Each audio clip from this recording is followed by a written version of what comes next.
what this degree gives you is that learning in a pristine environment. And at the same time, the most important part of this LLM is not corporate and financial law. That's the edifice.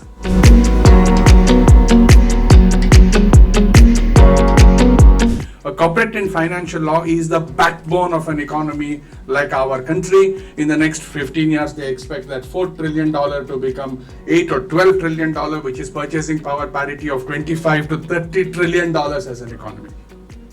It's a huge curve for you. Just look at yourself where you'll be 15 years from now. Please see what the economy will be, and please kindly see what these tools will be which are given to you. You'll be taught how to use a chisel so that you can actually have another Michelangelo coming up in the works.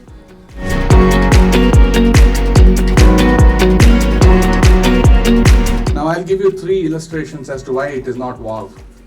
Google, market capitalization of $2 trillion as we speak, $1.98 trillion today.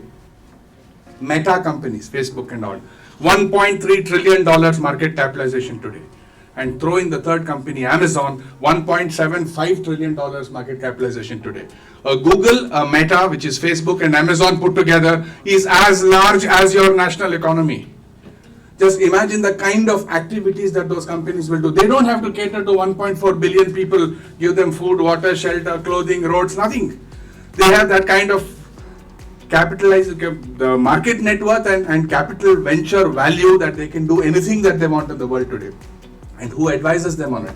The purity of that administration is maintained only by one thing, and that is law. And when we talk of law, we are not talking of bottom of the pyramid, social justice law, etc. We are looking at corporate law, and marry with corporate law, financial law.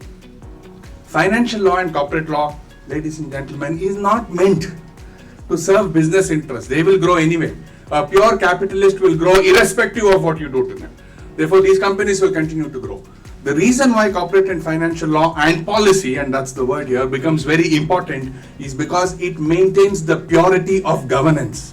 It maintains the purity of regulation, and it maintains the purity of the economy. People will trust an economy, trust financial transactions, trust business transactions, because the edifice of the law is fantastic.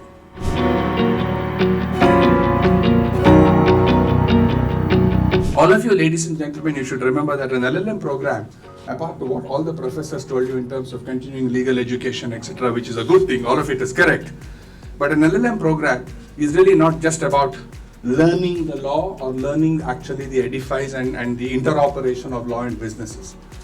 I have found that an LL.M program, because it comes at that phase of your life where you have done an undergraduate program, you know where you want to be, you're trying to grapple in terms of how best to take it forward. An LL.M program builds your character. It defines what you will do in the next 25-30 years. And that character definition is best done in the marketplace, not in a classroom back in an academic environment in university. So the fact that they're teaching you what they're teaching, and they're teaching that to you in a marketplace, and depending upon where you are, what you're doing, helps you build that character. So all the very best. I'm so glad that I was invited to speak, and I can only wish you the very, very best.